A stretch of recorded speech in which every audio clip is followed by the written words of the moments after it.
Good day and welcome to Lesson 17 in your study of the book of Ephesians. Today we're continuing in chapter 5, doing verses 8 through 14. Now Paul has been telling us that we are to be a new creation, a new man. We are to develop the inner man and put aside the old outer person. We are to become not involved with the world, but to become more involved with Christ. And he's saying, if this is the case, then how we should walk. He said in chapter 4 we should walk in unity. And then in the first part of this chapter he said we should walk in love. Now he's saying we should walk in light. And he starts off by saying, for you were once darkness, but now you are light in the Lord. And darkness has a different set of meanings in the Bible depending on where you're reading. It says darkness is described in as a person, as a being. In Ephesians 6, verse 12, it talks about this being a person. For we do not wrestle against flesh and blood, but against principalities, against powers, against the rulers of the darkness of this age, against spiritual hosts of wickedness in the heavenly places.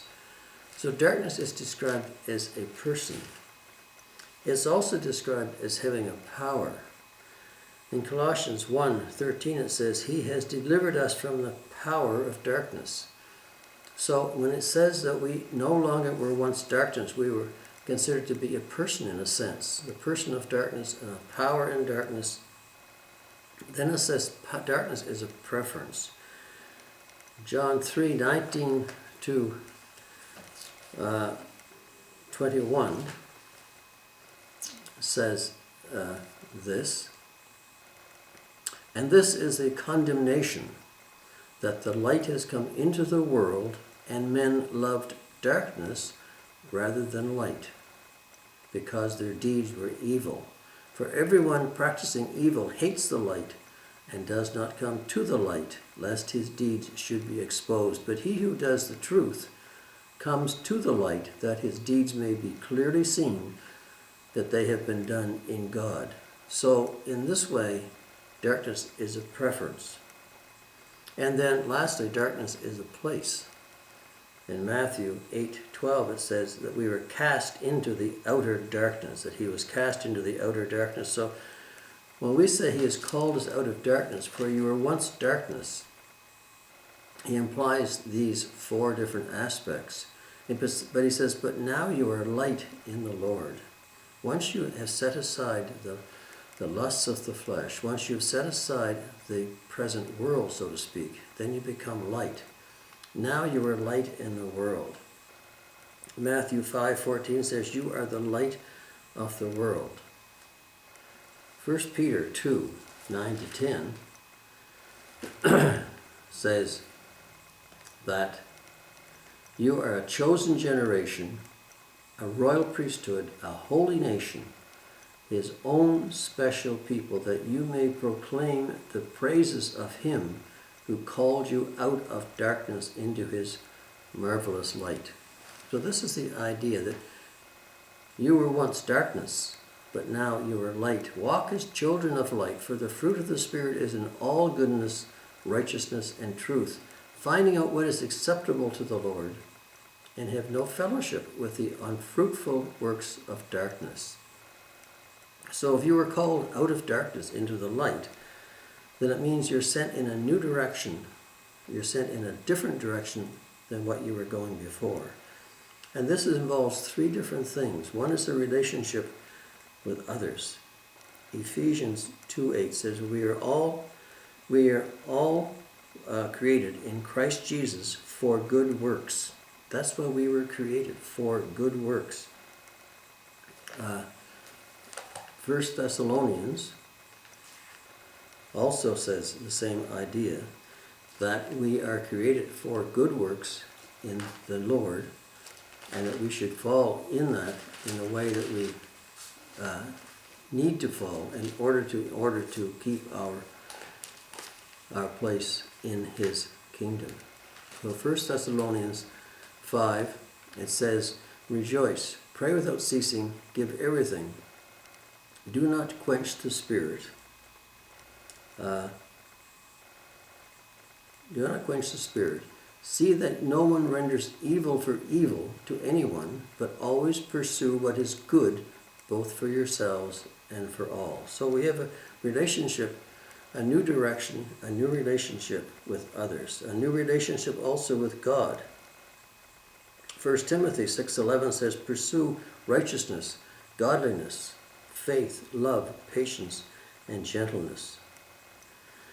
1 Chronicles 28 verse 9 says, if you seek him, he will be found by you. If you forsake him, he will cast you out forever. There's a new relationship with others, a new relationship with ourselves, and also a new relationship with God, with ourselves, with honesty, reliability,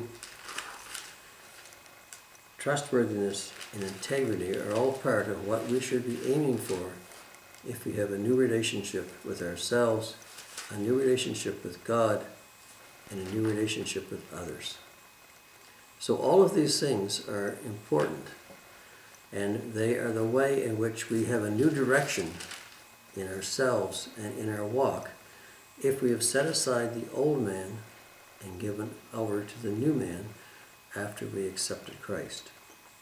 So walk in the children as children of light, for the fruit of the Spirit is in all goodness, righteousness, and truth, finding out what is acceptable to the Lord, and have no fellowship with the unfruitful works of darkness, but rather expose them. We have a new desire to find out what is acceptable to the Lord, and this is part of the whole idea of a new direction and a new position at which we go. So, in Philippians chapter 1, verse 9 to 10, it says this,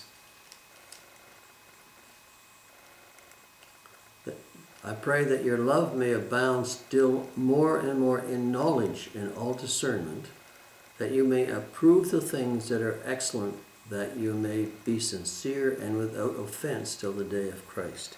It's a new desire that you abound more and more in knowledge and all discernment. This is the way in which we are to continue our walk once we have accepted Christ and have developed this new direction, this new way in which we are to proceed.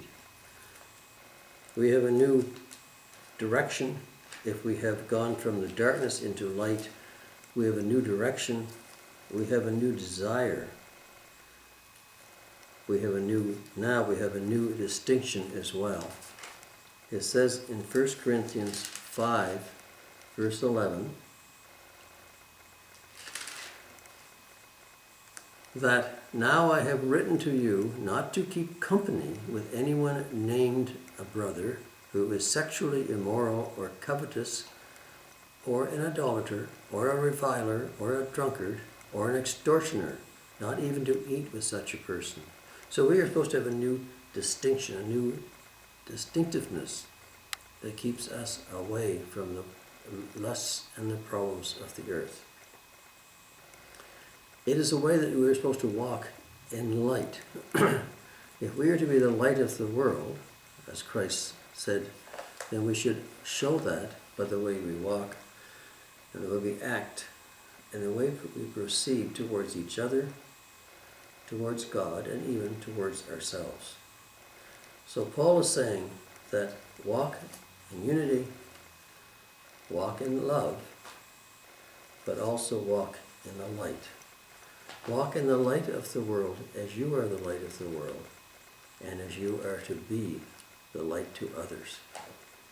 So this is the end of this little section, and this is the idea of this section, is that we are to walk as we as we are to act and to walk, as we are to represent and to show, and we are to mimic Christ. So we are therefore, by all things that are exposed, are made manifest by the light. For whatever makes manifest is light. And therefore he says, awake, you sleep. Arise from the dead, and Christ will give you light. It said earlier that you who were dead he made alive. So if you're alive, you should be walking as light and walking in the light. This is the purpose of this small section. And there's one more way to walk, and that is to walk in wisdom, which we'll get into next week as we go into the next lesson in this book of Ephesians. So thanks again for watching. Hopefully we'll see you next week. Bye for now.